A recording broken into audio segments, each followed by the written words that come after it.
Greetings, friends! Welcome back to the Film Alchemist podcast, the show where we look at movies we love, break them apart, to find out what gives them their magic. I'm your host, Josh Griffey. Here for a brief intro before a very special guest interview today. I believe this is the first ever guest interview we've done with director Ryan Kruger, he of Fried Berry fame. So you'll want to stay tuned for that. It was such an awesome conversation. But before we do that, I got to do a little housekeeping. If you like the show, you're here with us, we hope you do, and you want to help us out, the easiest way to do that, please take a second right now. Leave us a rating and review wherever you find your podcast, right? Especially if that happens to be Apple Podcast app. That helps us out enormously. It helps us find more audience. And we've seen some of you doing this recently, and it warms our little hearts every time we see this, right? Little Black Phillip hearts. Thank you. We appreciate it so much, guys. The kind words go a long way for guys like us. So thank you for those of you who have done that. And if you're doing it right now, thank you as well. We do appreciate it. You can find us on all the social media platforms that you're on. We're there too. We would love to communicate with you guys, get to know you better. That's another place you can help the show out by sharing our shows on your timeline, interacting with us, sharing us so that your friends can see that we exist and can come talk movies with us. That helps us out enormously as well. Thank you in advance for that also. You can see our faces as well as hear our voices on our new YouTube channel.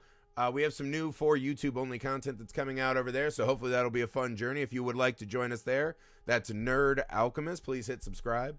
You can also find the video format of all of these fine podcast episodes. Ha ha! Also, you may email the show, filmalchemistpod@gmail.com. If you just want to chit-chat, tell us we don't know what we're talking about, or that we do. That'd be a weird one to get. You can give us your ideas for movies you'd like to hear covered. New, old, double feature, a theme for a whole month, a guest host. Anything you want to hear about, we would love to give that to you. So reach out. As you guys know, every December we stuff your stocking. That is a all listener selection month. So get in now, get in early. We pick our favorite ones out of the list. We do as many as we can. We can't make it to all of them every year. So get out ahead of the curve, man. Give us some good picks, man. Blow our minds, and we'll cover your movie. All right, guys, that's enough of my blabbering. Today, we are joined all the way from South Africa. Ryan Kruger, the director, writer of Fried Berry, was kind enough to make some time for me. We met online. We saw the trailer for Fried Berry, and like everyone else who saw it, we're flabbergasted by it. Ran to the short film, which you can find on YouTube. Hammer punch of a short film, right? Just so much energy and weird. It's one of those very affecting short films, right? That's what it does well. So well, in fact, that it got a lot of notoriety, and now Ryan has made the leap to feature a film director. So I talked to him about what is your process from taking a highly visual experimental short film into a narrative film. What's it like to create a character, Fried Berry, and work with an actor, Gary Green, who becomes so iconic he's even become a tattoo, Ryan shared with us, which was really cool, man. So what is it like to be a filmmaker in the time of COVID, right, with your first feature film? So we talk about that. We talk about our love of video stores and all things gnarly 80s film. Ryan was wonderful to talk to. Such a cool guy. I know, what's that book, The Secret, right? Say it out loud and you'll manifest it. Ryan is the kind of guy that someday I hope and pray I will meet at a film festival and we'll have a beer and get to talk about all this stuff face to face, because when you talk to Ryan, he's so cool and open and genuine and kind that I honestly could have talked to him for days. I could still have been talking to him right now if he didn't have stuff to do, you know what I mean? What a guy. I can't wait to see Fried Berry. So I'm going to put details in the show description so you can find all of Ryan's work. Get out. If you can find it, let's all support Fried Berry and let's support this awesome filmmaker. Without further ado, here's my conversation with the awesome and powerful Ryan Kruger. Enjoy.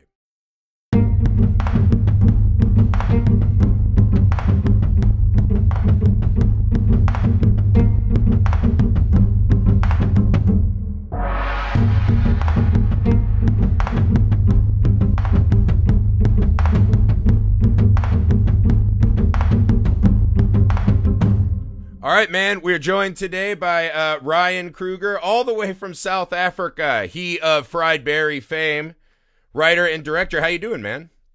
Cool, man. Thank you for having me on the show, man. For sure.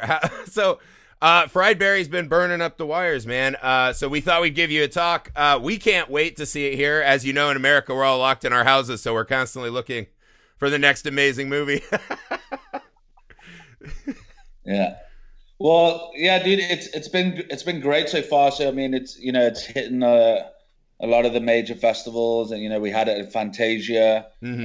We're having our UK premiere very next month at Grimfest That's awesome. in the UK in Manchester, and then we still got Sidges like also next month. But yeah, it's just been over the past like month or so. It's played in France, Germany, um, Austria, fucking like all like so many I different know it's in different Brazil places. too. So Yeah, that's cool. Brazil, yeah, Mexico. So yeah, it's been yeah, it's been good. It's been Yeah, man. received well. Well, we saw the trailer and we're like, oh my God. We're like, that was the face, right? We saw Gary's face and the style, and I was like, this is the movie I need to kind of explode myself out of the 2020 funk. Yeah, I was going to ask, have you noticed? So, a lot of these festivals you've been at have been online festivals, right? yeah, Do you think that helps get a movie like Fried Berry out to the right audience? yeah. No, definitely. It's so. I mean, this is my first feature film, so Right. we literally just had our world premiere in March at CineQuest in San Jose, and then a week and a half into the festival, the whole Corona thing came along, so Hmm. it was just like we had to leave like 2 days early and go back, and then we were like, because at that time we didn't know it was going to be like lockdown. We didn't know any of the shit that was going to happen that Oh, just yeah. happened for the whole of the fucking year. So, and when it did, I was like, oh shit. I mean, I make my first feature film. I can't go to Fantasia. Yeah. Can't fucking do all these things, and it's just been like shit. And I was worried and I was sad, and I was like, fuck, it would have been amazing to go to Fantasia and all these other festivals.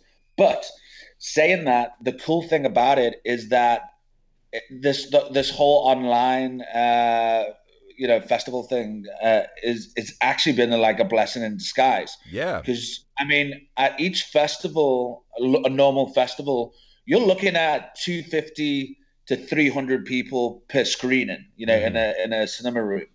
Okay, and now during this pandemic, if there is physical festivals, they're limited, but every country has different limits. I mean, I know in South Africa we have 50 people, and I Hmm. saw in France and Germany, and they don't give a shit. There's like loads of people in those rooms.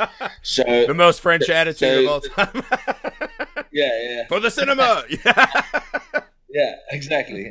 And so the thing is, with this online thing, we played in Brazil at Fantaspoa, and we had 4,000 people watch Fry Barry. So the thing is, 4,000 people. That's better than 250 to 300 people at a For normal sure. festival.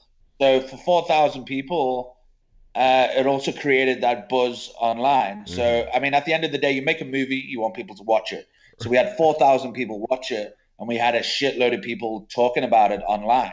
Yeah. And then we played at Macabro in Mexico, same thing. And then Fantasia, I think they had a cap of like 5,000 people. So the numbers that actually have seen the film is way greater and way more than what's out there. Because the other thing is, if there's 250 to 300 people in a normal screening, how many of those people will talk about it online? How many of Right. those people will actually say something? And that's the thing. Not everybody, to be honest, I'm one of them. If I watch a movie, I don't. It's very very rare that I'll go online and go, "Oh, this film was great," or Yeah. I hardly ever do that. But there is those people that do that and talk about it and say, "Go watch it." So the thing is, out of those 4,000 people, loads of people were talking about it. But I think it's also because it's the comfort of your own home, and people sitting there or pressing pause and going, fuck, this is nuts, and God, you should watch this fucking movie or whatever. So it created, it created a buzz. So The amount Yeah. of people, that 4,000 people, in each screen, and that's a shitload of people. So it's crazy to think that, yeah.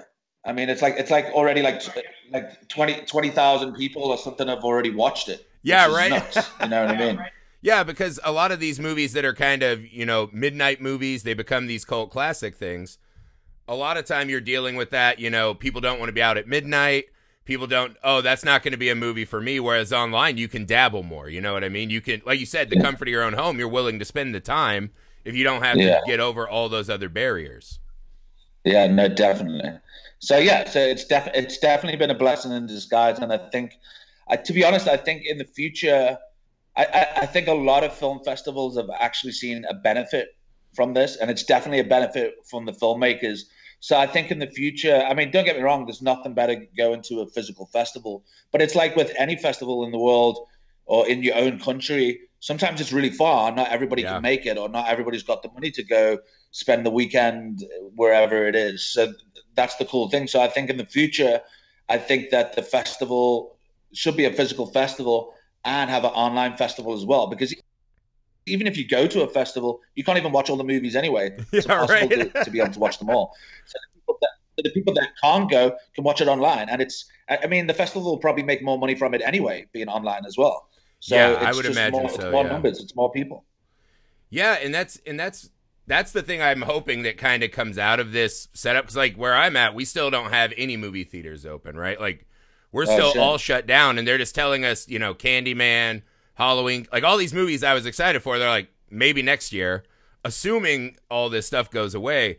So I think something like I love the success story of Fried Berry because it's finding more of the audience that it might have missed, right? And this is the right kind of movie that what I mean, I've only seen the short film, which I adore, and the trailer, but it feels like one of those movies, right? This will be that movie that if it hits for someone, will become that instantly Yeah. memorable. They're going to do it a lot. They're going to share it with their friends.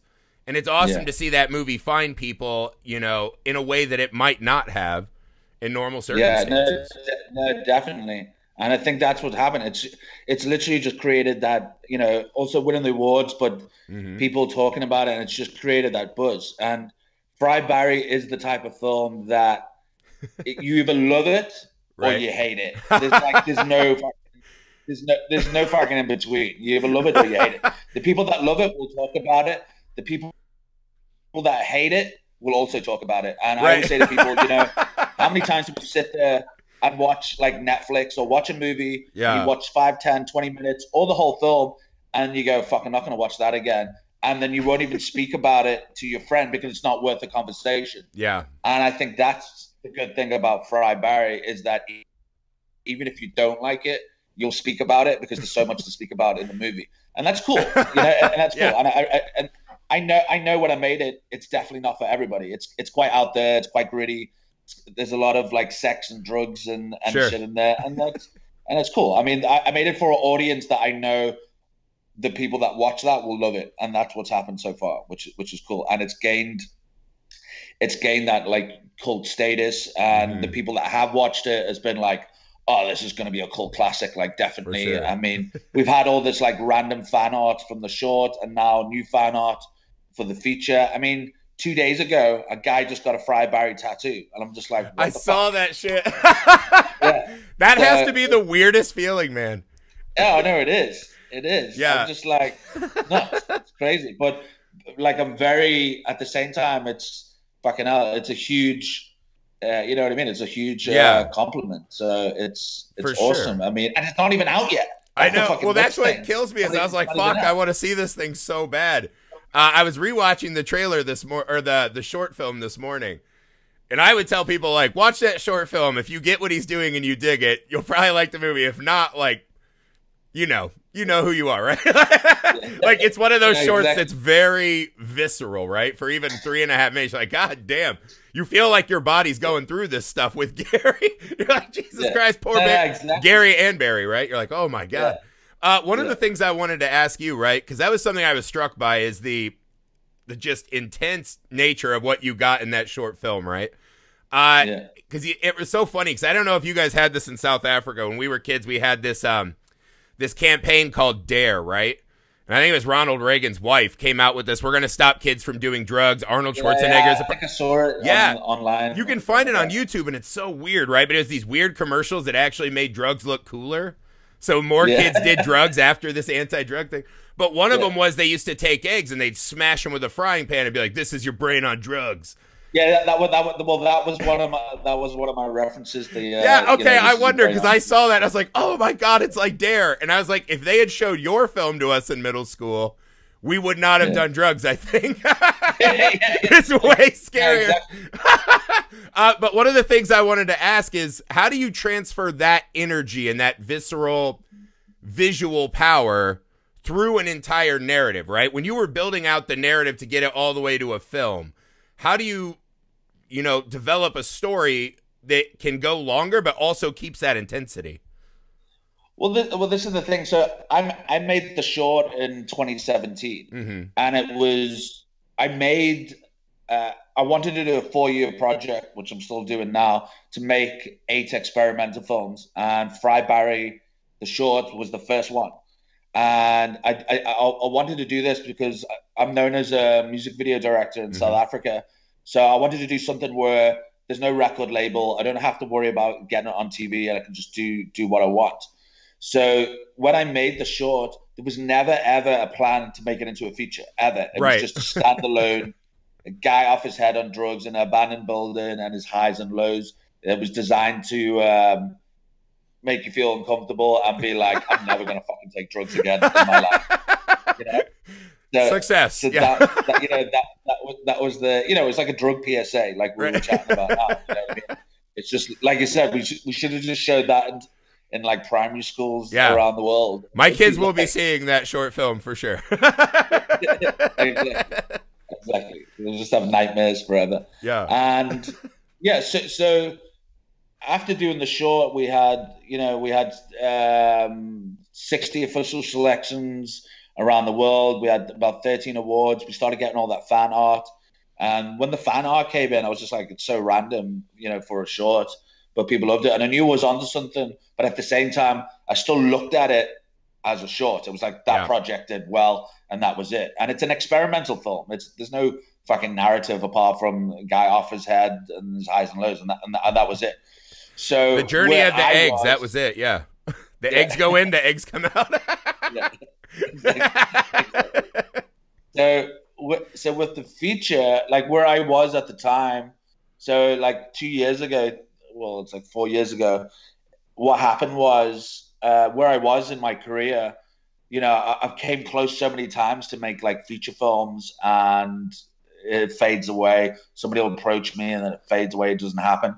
And where I was at the time, I actually had something wrong with my kidney, and I had an operation. I got sepsis, nearly died. Went through a breakup. My cat got cancer. Went into depression. Went down this fucking dark hole. And while I was there, I was just like, what is the number one thing that I've always wanted to do? And it was like to make a feature.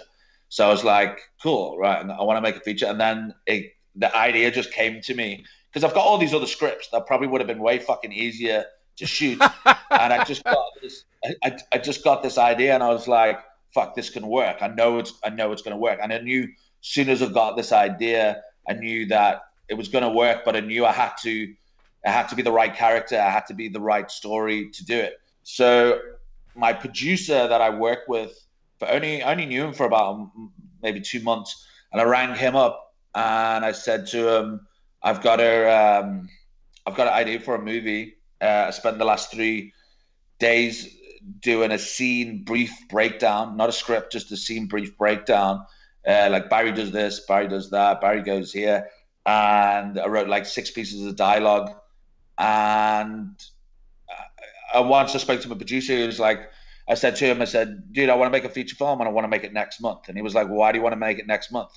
Because like, if we don't make it next month, it's never going to happen. It's just going to get prolonged and pushed back. and he goes, have you got a script? And I was like, no. And the reason why I haven't got a script is because I have to shoot this movie in a certain way. So the idea that I had for the entire film, that was like solid.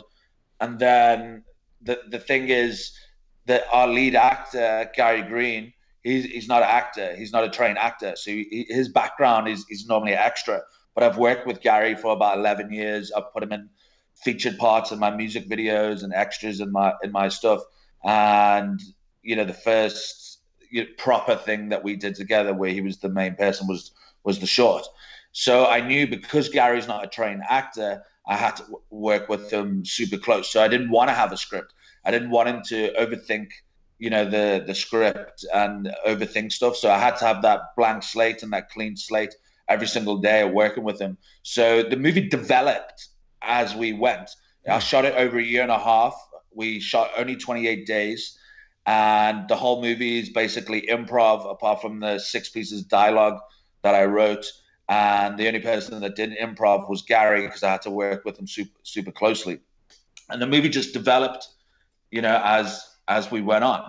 But it was working with that like clean slate every single day with him and getting exactly, what I wanted. But I knew this was the only way to make this type of movie. So as the movie developed, it was cool. And it was cool to live in that moment and to be organic and just be like, oh shit, this is a good idea. So it's not like we rocked up and set and we just made shit up. It would be more like, we plan what we're going to do, but we plan, this is what this scene is about.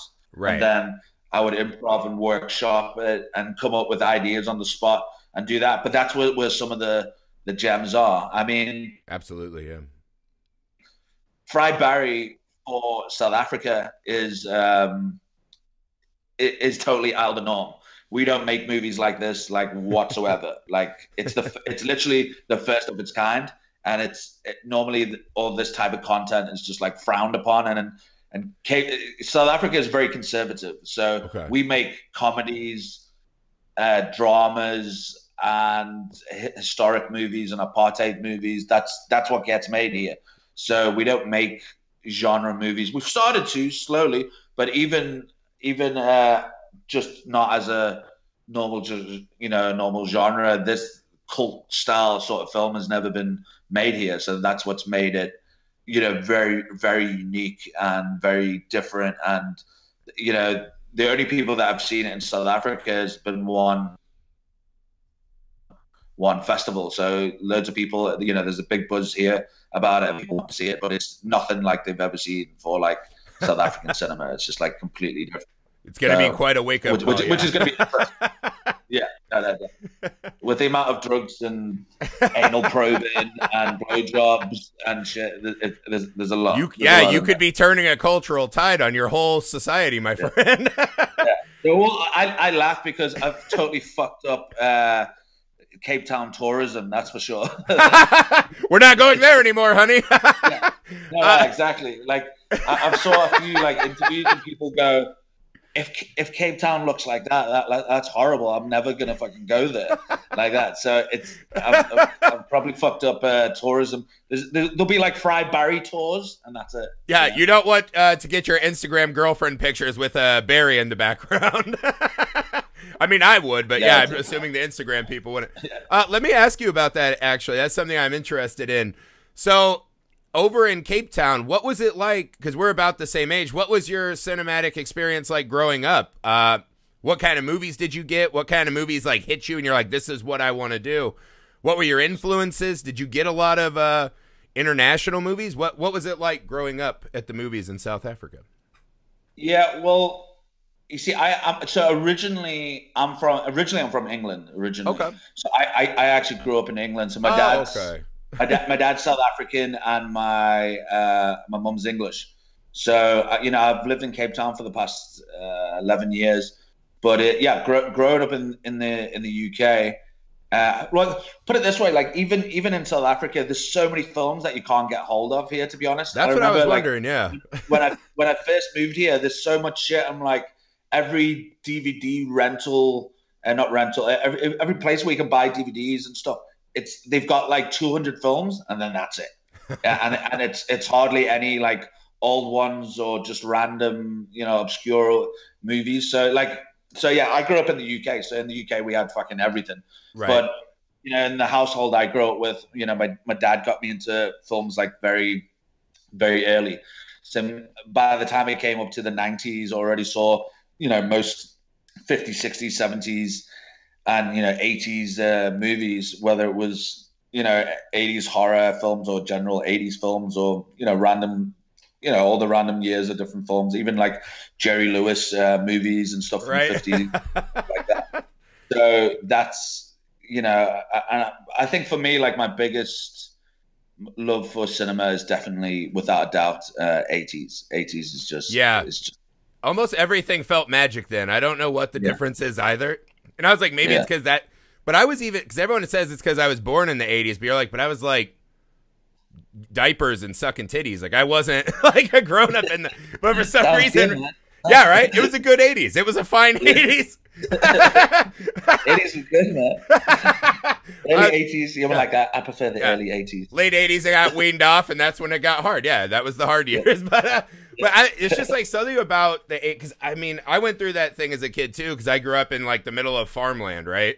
Like we had like drive your tractor to school day kind of shit, like no art or culture, right? So like when you found something though, it became this magical relic, right? Like I remember the first time I got someone recorded a VHS of Hellraiser for me. And you're like, oh Okay. my God. And I hid it under my mattress because I was so afraid my mom and dad would find it and like, send me to church camp or whatever. So, but like it meant the world to me where I was like, now kids are going to find Hellraiser when they're like 8 and be like, eh. Yeah. There was like some kind of magic to like not having it all at your fingertips. I don't know, that's the thing, man. I mean, but even in Fried Barry, like I went out to make like a cult style movie, and Right. there's so many references in Fried Barry of loads of like 80s films. I mean, there's like, One Flew Over the Cuckoo's Nest. I know that's 70s, but then there's stuff like Terminator, Aliens, Close Encounters, Explorers, E.T., Right. Indiana Jones. There's like so many like little references in there, and that's the thing. It was important to do those, for those like fanboys and stuff like that. That's also what makes it, also a cult style film, and having all those like cool references in there. And like I said, 80s cinema to me is like the best. And I think, I mean, and I tried my best to do everything in camera, everything I try to do in camera. In fact, I think people probably think there's a lot more visual effects in Fried Barry than there actually really is. Right. There's not that much in there. So I mean, even when he gets like abducted, we got like a crane and wires and everything like pulling him up. That's awesome. All that shit. Yeah, I mean, the trailer looks like you pack So, I a mean, lot of that. It's like a total assault on your senses and colors.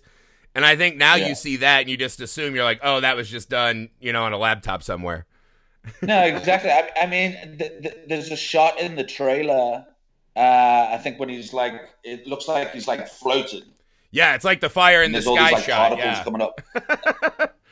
Yeah, and that was literally shot in high speed, and all those pollicles and stuff. That's just that's what do you call it? A polystyrene from the polyboards. Oh, really? And that's just blowing that up. Yeah, so That's awesome. There's like no visual effects in that shot whatsoever. So it's interesting to see. But that's where I think films have gone wrong. I mean, in the 80s, it was like 90% real, 10% visual effects, and now it's completely the other fucking way around. Oh yeah, and that's it. I mean, it's always interesting when I meet people. I mean, when you get to our age, that age gap for getting along with people like years younger than you, it's fine. It's like you don't even. You consider them the same age as you. They probably don't, but right. They don't look at us that way. Yeah, we're one of you. Exactly. But the thing is, the time when you can tell the difference is when you talk about a film and they go, "I've never seen it," and you're like, "What? Yeah, you've never seen." Goonies or Stand By Me or Lost Boys or The Fly or Back to the Future, and then I'm just like, I've lost all respect for you. Like, I've never seen those films. Well, especially now, it's like, dude, you got all that shit at your fingertips. Like, you don't even have to go find it; it's right there. Yeah. Well, dude, this is the thing. So when you were a kid and you went to the video shop to rent, dude, you'd be in there for like, you see my dad would say to me, right, Friday or Saturday, we're going to go to the video shop and we're going to rent movies. I'll be like, oh, amazing. And you would stand there and you would get all these videos and you'd look at it, you'd pick them and you don't know which one to pick. And then your dad will go, okay, you can get 2. And you'd be like, oh my God, this is amazing. And you'd spend like fucking 2 hours there. And your mom always stayed at home because she fucking knew. Yeah. She fucking knew she's not standing in there for 2 fucking hours. So you'd be in there for 2 hours looking at all these fucking videos. And then, you'd pick it. Now, the kids today, they won't know that shit. They're just on fucking Netflix, fucking scrolling down, or you know what I mean? And those kids will never know it. And I mean, even like the reference in the start of Fried Barry was it's like a publication. What do you call it? What do you like a rating, like an age restriction. Oh yeah. The movie. So in the UK, when you rented a VHS, there would always be this guy that looks like a news report, and he's sitting there like this, and he's like, "This film is rated 18. That means nobody can watch this film under that age." So and that was on it. That was at the beginning of every fucking VHS film that you would get, and it would be like a thing with your family or your friends, where you would all read it out because you've heard it a million times, or you would fast forward it. And so I put my own one of those at the beginning of Fried Barry. That's awesome. Yeah, see, over here we had the it was red band trailers and then X-rated, right? And it was kind of like that drug campaign. It's like the moment you put red band on it, it's like we're renting that no matter what. Because that's forbidden treasure, right? Even if it's unwarranted or not that much worse, you're like, I got to see why it got that. So it kind of backfires on them all the time. And so now studios over here, I feel like if they have like a bad horror film, they're like, we'll throw in a couple extra buckets of blood, some tits, and like, we'll say red band. Now they're like tricking us with it. And you're like, God damn it. No, exactly. Well, dude, it's like if you look at I mean, it's funny because in the film, Barry's naked in quite a few scenes, and it's funny because like in the 70s it was all about tits and ass, and the 80s it was about tits and ass, and then it disappeared. And then now it's like the way things are now, and like Game of Thrones and all these and Spartacus or whatever, it's just like dicks flapping around, pussy everywhere. Let them free, man. Let them free. Yeah. Yeah, cause it went 70s were tits, 80s were big fake tits. And then, then we got all prudish, man. But it is so weird because it's like a thing still. Like, there are friends I have and they see a dick and they're just like, they're like recoiled. I'm like, dude, we all have them. It's fine. Like, just get over it. Just a dick. But that's what I mean. That's what society did to us. They beat us down to where we're so afraid of the dick. Right? That'll be the scariest thing in your movie for a portion of the audience, which is weird. Yeah. Well, the funny thing, the funny thing is when we shot the abduction scenes, a little spoiler, but when we shot the abduction scene, so what we know about abduction scenes in any abduction film is that you never see the anal probing. You never see all that shit.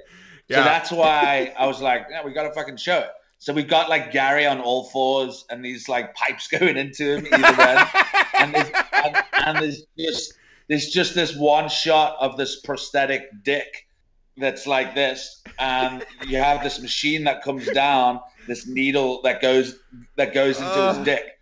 So when we shot that, it was, I sent a picture to my dad.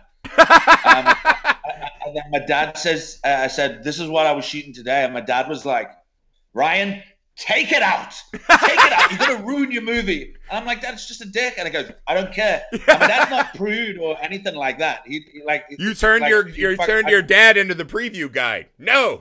Yeah.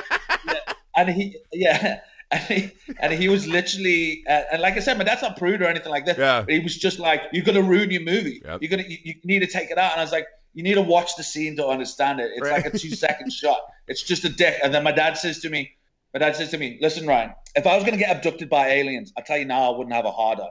I'll tell you that. That's a pretty good note, though. That's not a bad note. Fair enough. I said, but the sound, you haven't heard the sound yet. The sound design. Well, he So, might, they might be making yet. his dick hard. You don't know, Dad. You're not an alien scientist. I like that he's just like, I should have never taken Ryan to the movie stores when we were kids. What have I done? Yeah. Well, that's why I always say to my mom and dad, I turned out all right. I turned out all right, didn't I? And they're like, we thought so until you started sending us all those giant fake dicks. Let me ask you a little bit about Gary, man, your actor, because when you told me that you were getting fan art, I immediately was like, yeah, that makes absolute sense, because he has that unbelievable magnetic thing, right? Like, I don't know what it is and all, but you look at him and you're just like, looks like him. He's just got that unique face and presence. Nobody looks like him. Right. Well, especially in like movies now, you're like, you kind of know the look. He's going to go up to a stranger and go, "Are you Fry Barry?" You know what I mean? It's like, he's definitely fucking Fry Barry. Yeah, that, come on. There's only one Barry that fried. We know. But that's the cool thing, right? It's like, he's so perfect. Like, you want to see whatever he does next, right? And I know you had talked about his journey as an actor, but when I saw it, I was like, this makes perfect sense, right? Because, again, the short film and then into the trailer, it looks like it's just such powerful visual stuff going on everywhere, right? And it's like you almost need a guy like that at the center of the film, right? If you just had a normal-looking guy, he would get run over by everything happening around him. So talk a little bit about what he brought to the movie for you, Yeah. But it's one of those things, like Fry Barry is, you know, it's about the journey. Like the concept in itself it's very simple. It's just a heroin addict that gets abducted by aliens, spat back out. It's this alien tourist now controlling his body, and it's his journey. That's it.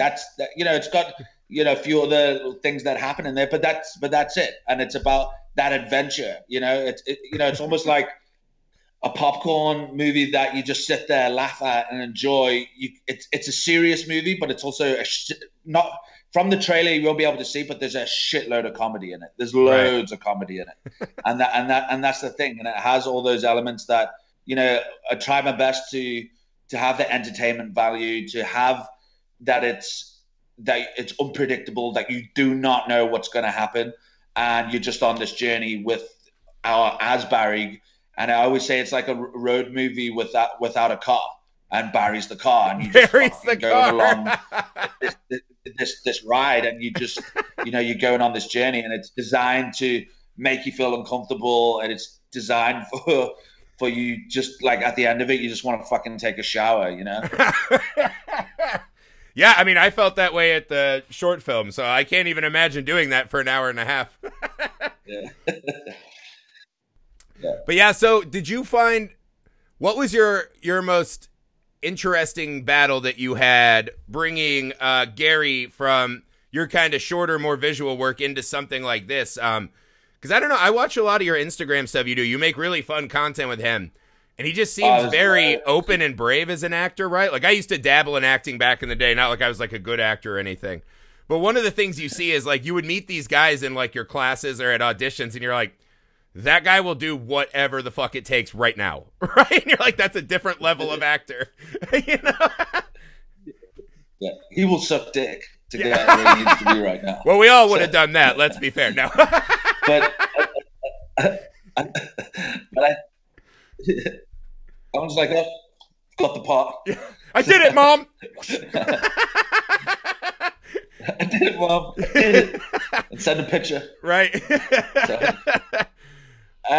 But I think the overall, I mean, this is the first feature film that I did. So, as you said, it's just that longer form of character development, story, and everything. So, I mean, it's the first time that I'd done that, but it was also fun. It was a lot of fun to work and to progress, a story, and to develop, the character. And it was cool that we shot it over a year and a half, because we had those moments where we were like, I sat there and go, where could the film go next? What could happen?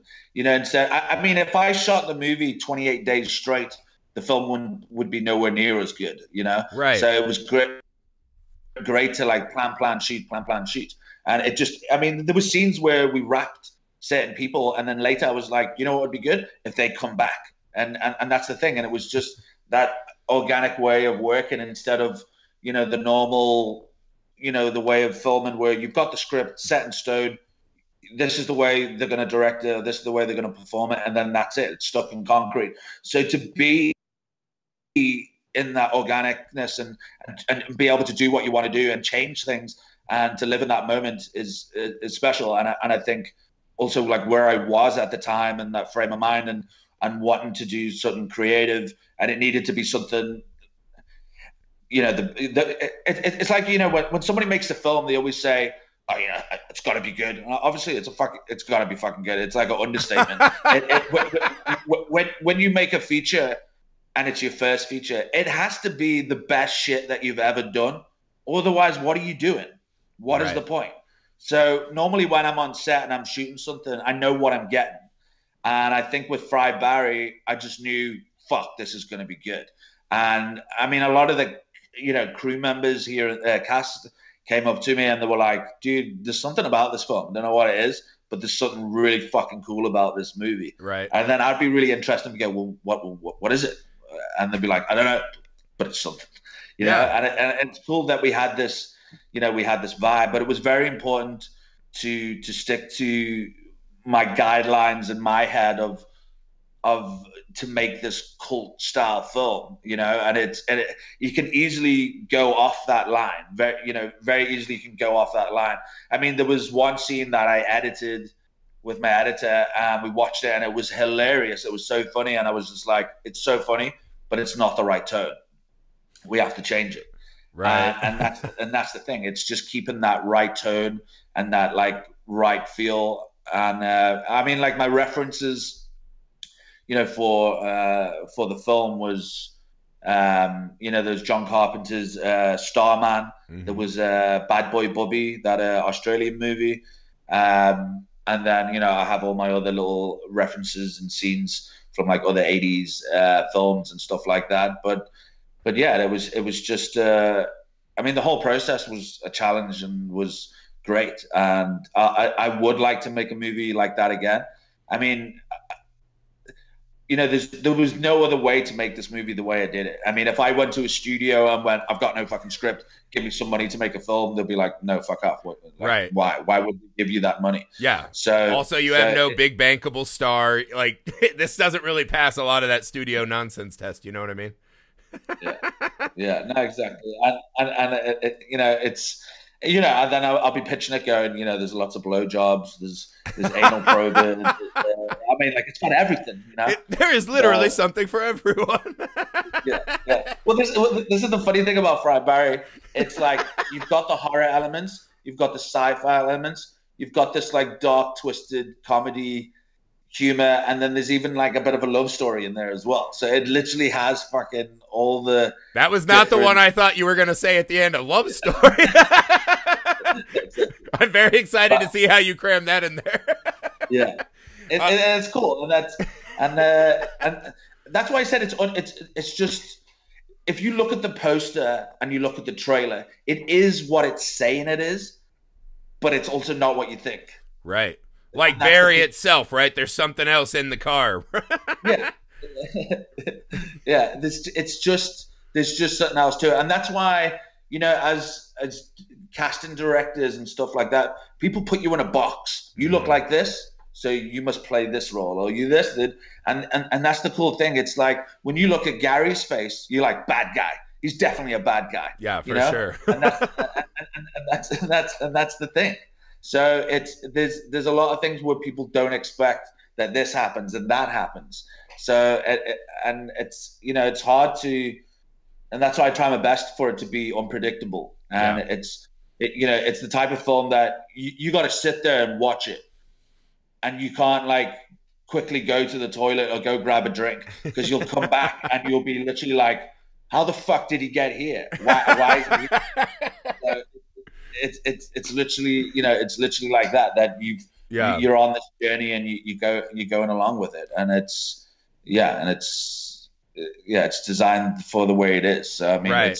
it's so far it's been very interesting. Like we've had tons of amazing reviews, and we've had a few odd reviews that we've had about 3 or 4 reviews where people didn't like it. And as I said, it's fine, it's cool, it's completely all right. But it's funny because when you look at these people's profiles that don't like it, you're like, yeah, of course he fucking didn't like it. Look at it. You know what I mean? It's just like what's your favorite movie? Or like Cruel Intentions, or you know what I mean? It's just like it's just Barry Lyndon 4 times in a row. You're like, that's a different kind of Barry. That's a different Barry specifically. Yeah, but that's the cool thing about what you're doing, right? Is when you shoot it a little differently and you have more leeway, right? Because when I was working in the business for the time I was, right, it's so regimented, right? It's so static and sit, and it's this, and just, there's just like this beat down effect of it. And I would imagine that's why your crew is like, this feels different and fun, because you're taking away that repetitive doldrum. But on that note, before we get out of here, I would be remiss if I didn't ask, right? So let's say Fried Barry becomes this massive hit, which I think it will, right? This big cult classic, right? And now a Ryan Kruger thing is all anyone wants, and Hollywood came knocking, right? Yeah. If you could choose one movie that you would like to remake, do a sequel to, or like a genre type movie that you'd like to do, what would be on your wish list? I know it's cringy. You're an indie filmmaker. It's cringy, but but I'm always interested in this one. Yeah, I mean, I spoke to somebody else about it, and I'm always like, I'm against like remakes. You know what I mean? I agree completely. But that said, mine would be Event Horizon, right? like I have one. Because I was like, that movie's so awesome. It's just got a couple of like those 90s things that it's like, if you tweaked those out, it would be like a million times more interesting. Yeah, dude. You know what? The last time I watched Event Horizon, it's a great movie, but the visual effects for like you said, the computer animation is so bad. So bad. It's so bad. And like, also, they needed more of your probing scenes. It would have been better if somebody just held the ship like this and went, like would have been better. You'd have been like, what is happening in this alternate dimension? Yeah, so that not that it would be better than Event Horizon. That one's like burned into my soul. But I think there's another version of that movie that could be really entertaining and darker. So just anything. There has to be something that you watch and you're like, I love this, but like I got a beat on this. Yeah. I don't know. Like, okay, I'm against remakes, but I think, I mean, okay, put it this way. I haven't watched in many years, and I'll watch it tomorrow or tonight, is Scanners. Scanners? Yeah, so, Cronenberg. We love that one. I'm only saying this right now because I haven't watched it in years, and I'm going to watch it again. And it's been a while since I watched it. So I'm going to say that. But other than that, as I said, don't believe in remakes. But other than that, I think Gary would make, I can't remember the guy's name, but Phantasm? Michael Ironsides, yeah. Oh, Phantasm, yeah. So do you remember the guy in Phantasm? The tall man, yeah. Gary could play that guy like easy, Angus man. Something, yeah. Oh my God. That is the best. Perfect. I feel like that one's always in the mill. Like they're like, we might be getting a Phantasm. He would be a perfect tall man. Yeah. Angus McSomething, I think was his name. I forget his last name. But yeah, that would be awesome, dude. Yeah, because I'll watch some of it. I was watching one of the trailers like the other day, and I was like, fuck, Gary actually looks like this dude. It'd be like a prequel. Yeah. To make him tall, get him in there. Yeah. He looks like that dude. Yeah. Well, that also has a really fun scene for you, which is, I think it's Phantasm 2, where the tall man, there's this scene where there's a guy and this really hot lady, right? Busty lady in a red dress. And they go out to the cemetery and they start making out on a grave, right? And she's kind of writing on him. And next thing you know, it transforms into the tall man. He's like, ha, got you. And it's like, why'd you let him get all the way to second base? So there's a lot of headspace in there for you to play with. Yeah, I'm sure Gary would love to play that guy. Oh yeah, just imagine Gary in like a busty red dress setup. Like this could be the inspiration moment. There you go. Awesome, man. It's a done deal. We go into production next week. I'll be there. I'll be the guy who handles the giant breast suit. That'll be my job on set. Well, awesome, man. Thank you so much for making time to talk to us. I can't wait till we get Fried Berry here. Do you have any idea when it's coming out to mass audiences over here in America? So it will be out next year. Okay. It will be out next year, but there is a screening in America. I think it's literally I'm trying to remember what it's called now. Shit, it's called the Mile High Horror Club. Oh, okay. Horror Film Festival. I think that's next. That's next month, and that's going to be online. So if you go check out Mile Awesome. High Horror Film Festival, you can check it. You can check it. I'm pretty sure it's next month. It's either the end of this month or next month, so you can check it out. Awesome. Yeah, I'll make sure to get all those details and put them in the show description and all that stuff so you guys can find it. Yeah, we want to see Barry as soon as we can. Thank you so much for your time. It looks amazing. It was a pleasure to talk to you. Cool, man. Thank you so much for having me on. I really appreciate it. Thank you so much. No problem. Yeah, we'll be talking Fried Berry when we see it, and hopefully we'll see you again soon. Thanks, dude. Keep well, dude. Thanks, man. Bye.